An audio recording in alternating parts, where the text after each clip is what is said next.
Wait. Good morning, everybody. It's a Friday. And if it's Friday, then you know what time it is. It is time for the NFL preview of the upcoming games on Sunday and Monday too. Yeah, Sunday and Monday. Now, um, I'm happy, of course.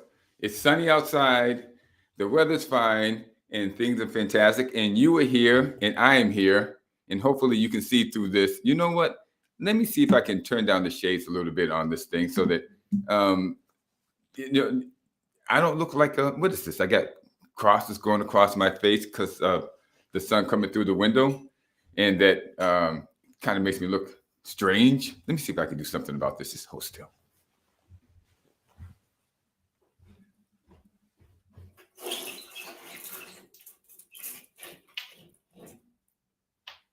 Boom, da, da, da. Don't go anywhere. Don't do.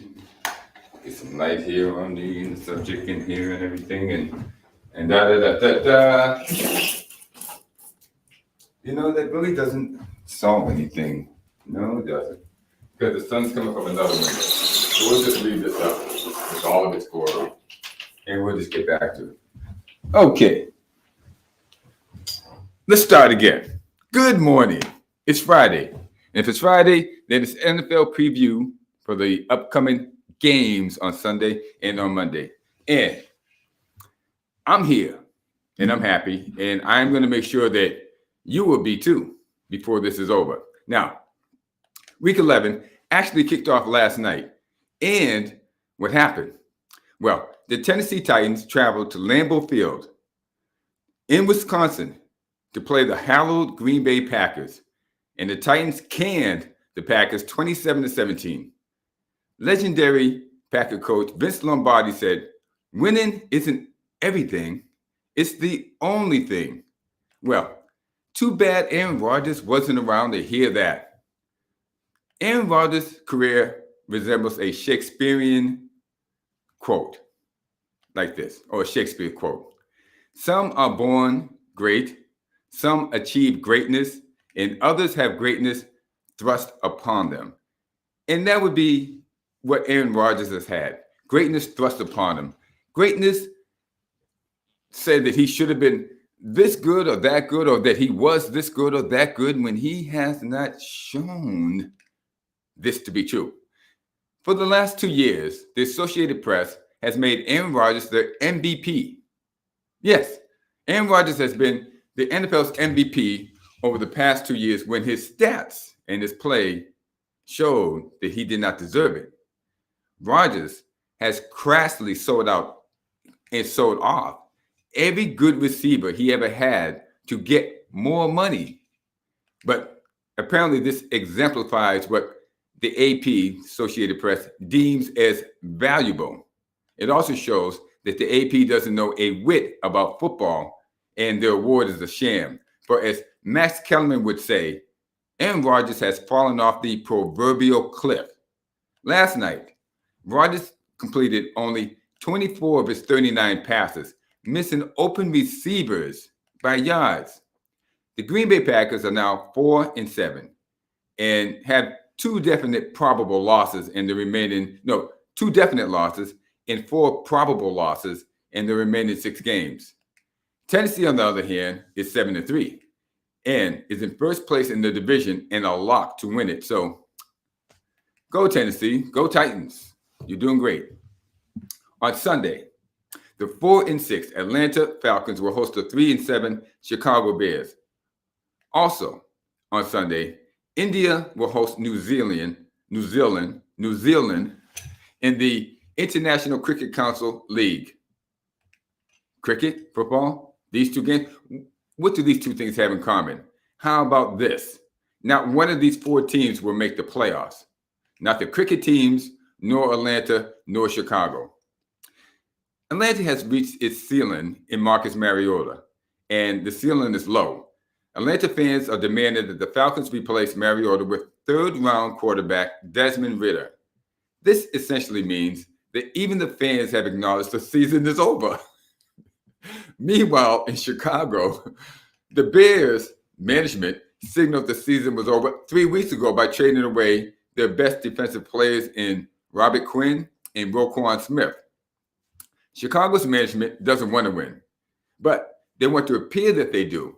So they leave their most valuable player, Justin Fields, who was showing out unbelievably on the field to fight the valiant fight. But also they are exposing them to injury. Now, Atlanta was on a bye last week and is rested. And I'm going Atlanta. They're playing at home. Give it a shot. Go Falcons. The 3-6 Cleveland Browns will travel to Buffalo to play the 6-3 Buffalo Bills. Now, the Buffalo Bills are in a free fall due to an arm injury that occurred to Josh Allen 3 weeks ago. His throwing arm. Now, because of this injury, Allen has thrown 6 interceptions. That's right, sports fans. 6 interceptions in the last 2 games. And as a result, the Bills have lost those 2 games. Now, this may very well be the 3rd game because Allen's injury is not going to go away without a proper rest period, which is about 2 to 3 weeks. But all reports are that he will play again this week.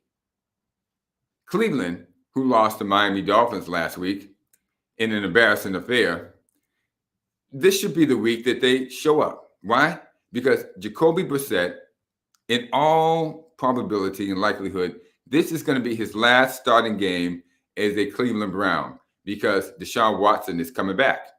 And because of that, I predict he will do well and the Browns will win this game, thus setting up a quarterback controversy between he and Deshaun Watson when Deshaun Watson takes over that position in the very next game. That's usually the way it happens. Now, as I look at myself on the screen, I hope that you're getting, listen, it's just going to be an aura, right? It just looks like an aura of sun around me. And that's what I bring anyway. So I'm bringing it. If I'm bringing sunshine or I'm attracting sunshine, I'm giving it back to you. You're going to be basking in my sunshine as I bask in the sunshine. Now, the Indianapolis Colts will host the Philadelphia Eagles. Yes, those very same Philadelphia Eagles that I boneheadedly predicted that there was no way that they would lose and that they would annihilate the Washington Commanders last Monday. Today being Friday, that would be Monday. Yes, I did that. If you go back and you watch, you'll see that I did. I said the Eagles were going to crush them. And yes, it didn't happen. Anyway, that same Eagles team that crapped the bed are back in action against a team coached by men just Saturday who up to now had never coached anything in the NFL or professional football or anything close to that. This guy just Saturday won his first game as a head coach, making us think we all could do it, but I doubt that we can. But he did this with just 4 games of preparation as a head coach. Yes, ladies and gentlemen, I can't make this stuff up. But we shall see if just Saturday can win 2 in a row on Sunday. But then again, I picked Philadelphia to win against Washington, and look how that turned out. The 6-3 New York Jets will travel to the Gillette Stadium to take on the 5-4 New England Patriots. Now, I know what you're thinking. Patriots history has not been kind to New York when it comes to playing in the Gillette Stadium. And matter of fact, the last time the Jets beat the Patriots in Gillette Stadium, Foxborough, which is their home turf, was 7 years ago and 13 games ago. 7 years ago. The last time they won in Foxborough was 7 years ago. No, I was going to say I still had hair, but no, I didn't. I didn't have hair even then. It's been a while. And that happened in overtime when Bill Belichick, who won the coin toss, chose to kick off instead of receiving the ball. And when he did that, he kicked off to the Jets, and the Jets promptly marched down the field to score a touchdown, win, and end the game. So now, with playoff intentions on the line, the Jets will look to change the scenario that's been occurring for the past 7 years. Now, the Patriots also have playoff aspirations, and the Jets are in their way. Something has to give. I'm going with the Patriots. It's a home game. I don't think Zach Wilson is ready yet to step up to the plate against a good Belichick defense. And right now, the Patriots have a good defense. The next game, the 3-7 New Orleans Saints will travel to Los Angeles to take on the 3-6. No, it's the 3-7 Saints against the 3-6 Rams. Not much of a difference. They both won 3 games. One has just lost one more than the other. But I can think of a song that sums up these two teams. Let me see if I can get it right for you. Yesterday, all my troubles seem so far away. Now it looks as though they're here to stay. Oh, I believe in yesterday. Yes, just 3 years ago, the Saints were the creme de la creme of the division. They had Drew Brees. They mowed down the Tampa Bay Buccaneers twice in the season, and they looked like they were going to the Super Bowl. Just last year, the Los Angeles Rams won the Super Bowl. They were Super Bowl champions. Now, for both teams, that seems like it happened a long time ago. The Saints have been reduced to a punchline, and the Rams have lost their way. It is strange to see these two teams seemingly out of the playoff when there's still a third of the season to be played, but that's where they are. Matthew Stafford appears to be back for the Rams, and so I am too. I'm going with the Rams to take down the Saints. Okay, the 3-7 Detroit Lions travel to the Meadowlands to take on the 7-2 New York Football Giants. Now the Lions are coming off two consecutive wins for the first time in eons. Nobody has written me or been able to tell me when was the last time the Lions won 2 games in a row. So I don't know. And it seems like most people can't remember either.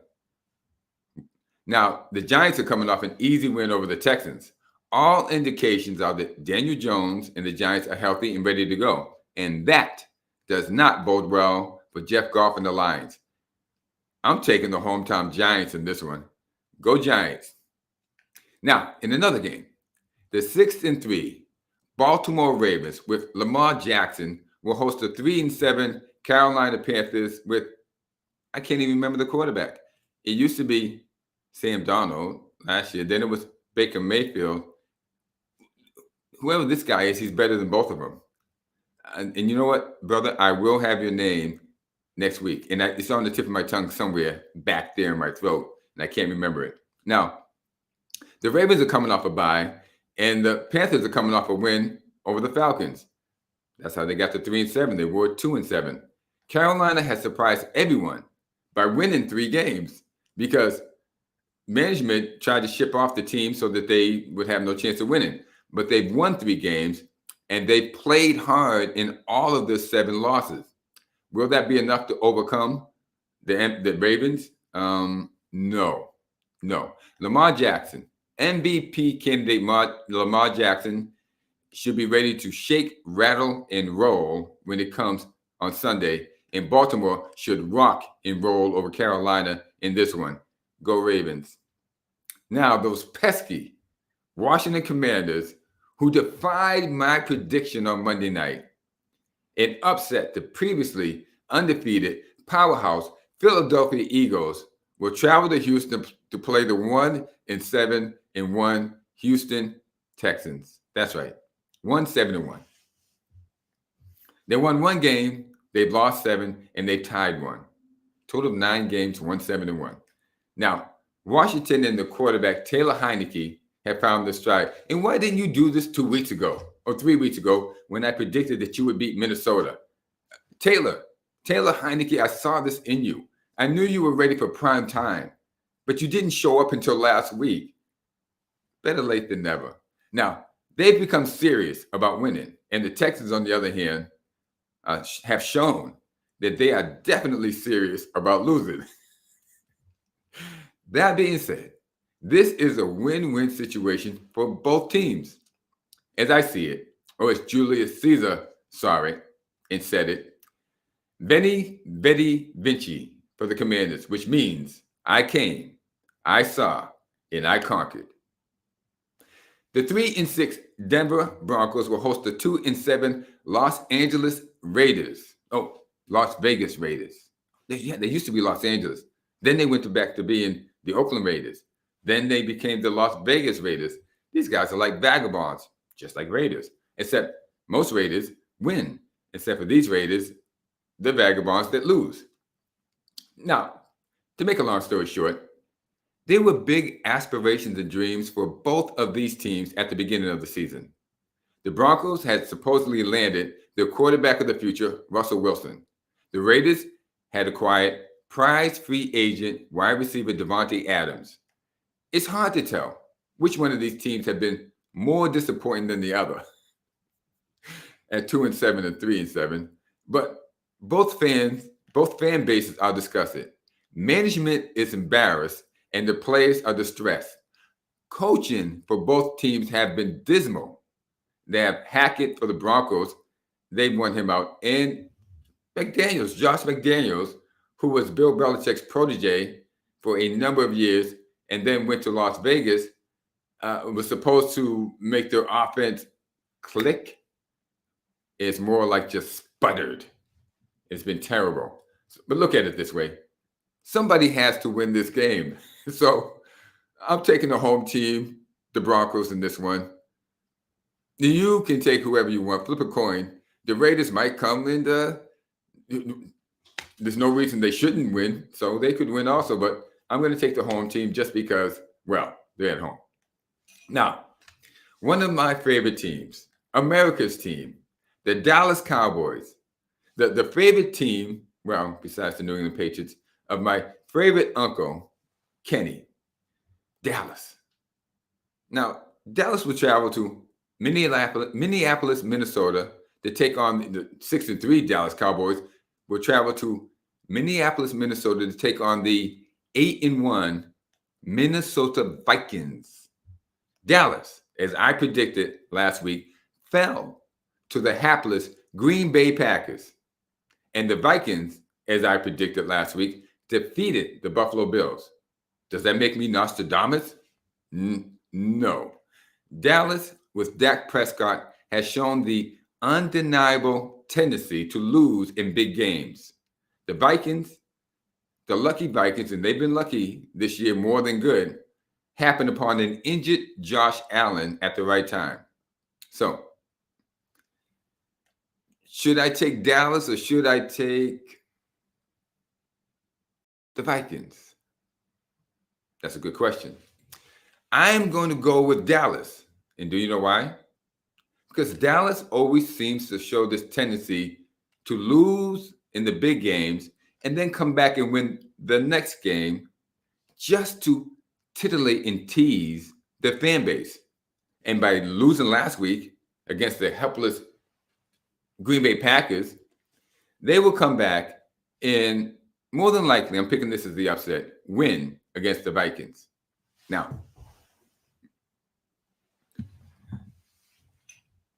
that's my prediction, and I'm sticking with it. Now that the Vikings are at the top, looking down on everyone, I get the feeling they're looking around, waiting for something to go wrong. And that something to go wrong is probably going to happen this week. Now that Dallas is seemingly out of the playoff picture, we'll see what happens.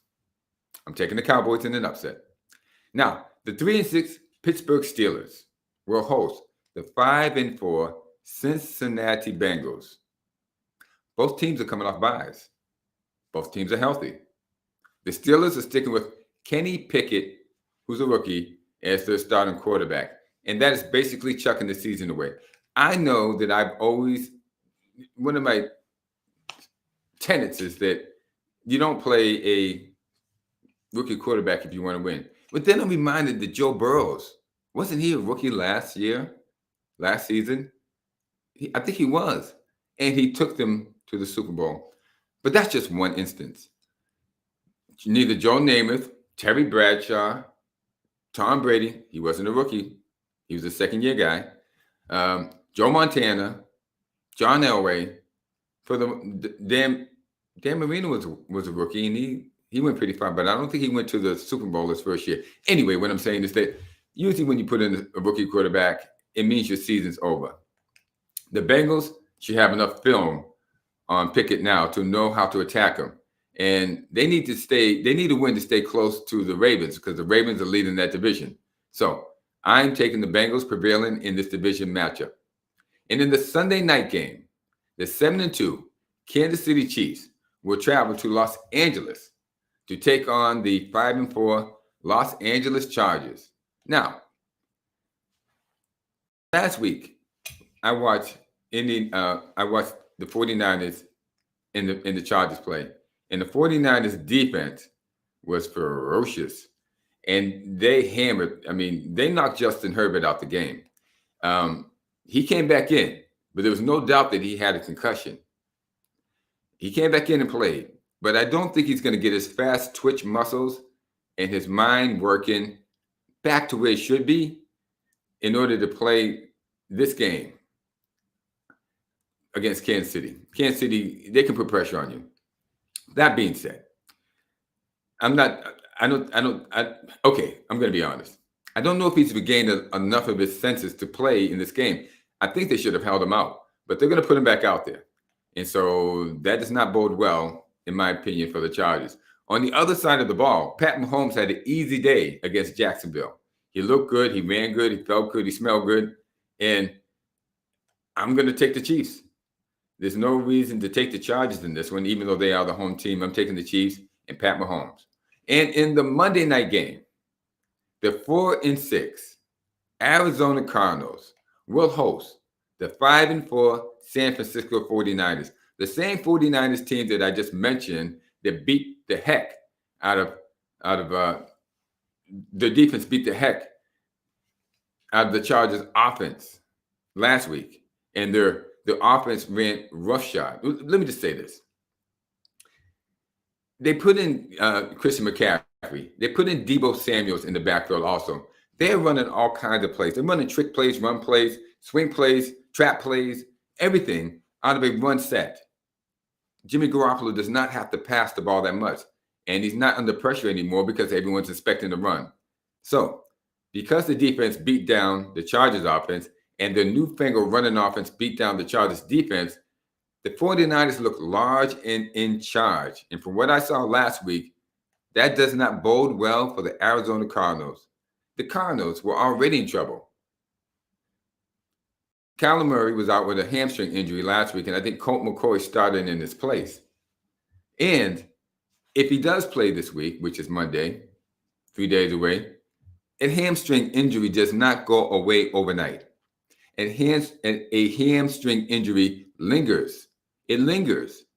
So even if they put him back out there against this defense of the 49ers, I don't think he's going to be able to get away enough to make plays in order to beat the 49ers. So I think I've already told you which team I think is going to win without saying it. That's right, the 49ers. If I can get this bar off my face so I don't look like a tiger. We're just going to close the blinds next time. We're just going to go with artificial light to make it better. Okay? So, yes, I'm taking the 49ers because the Kyler Murray was out injured last week with a hamstring injury. And if he was out, I don't think it's going to be something that's going to go away. Even though he is a game day decision, I don't think he's going to be 100%. So, San Francisco. Now, that's going to wrap up our preview. And as always, it is about these games, but it's really about you. Now, each one of these teams goes into the week or into this contest hoping to win, wanting to win, training to win. And that's what we as fans have to do also in life. We shouldn't just rely on teams to make our team to make us feel better. We have to do a lot with that. We and ourselves have a lot to do with what happens in our life, more than our teams do. Now, it's nice, and I'm going to admit to you, when my team that I like, whether it's basketball or football or baseball wins, I feel better. But you know what? If I don't get myself up and get myself together and get to do the things that I want to do in life, I'm going to be stuck where I was 20 years ago. And then 20 years before that, and the whole 9 yards. So what I'm encouraging you to do is embrace the sunshine, everybody. Realize that you have more going for you than you think. And tomorrow, just like for the Lions, okay, is always another day. Or just like for the Panthers, you can win. So let's go out there and win. Let's go out there and do something nice for someone. Because I guarantee you, what you give in life will be what you get back. And with that, I say, peace out. This is Clay Morris for the Major League Sports Network, previewing the NFL Week 11 season weekend. We can call it weekend, but it's going to be a Monday. And wishing everybody out there some oomph to get up and go after what you want. Write down the things you want. Write down 5 things that you want to get accomplished for next year. Write them down. Write down 10, and 5 of them will come true. That's my gift to you, as well as my predictions, because I'm Notre Dame, and I predicted that Dallas would lose, of course, and that the Vikings would win. Take it with a grain of salt. Don't bet the house on it. Matter of fact, don't bet more than a quarter. I mean, a real quarter, like 25 cents on anything that has to do with football games. With that, I'm going to get out of here. Listen, guys, go enjoy the day. Go take on the day. Go get it done. Clay Morris signing out for everybody who works with me, behind and behind the scenes for the Amazing Great Sports Network. Glad to be here. Have a happy Friday. Bye-bye.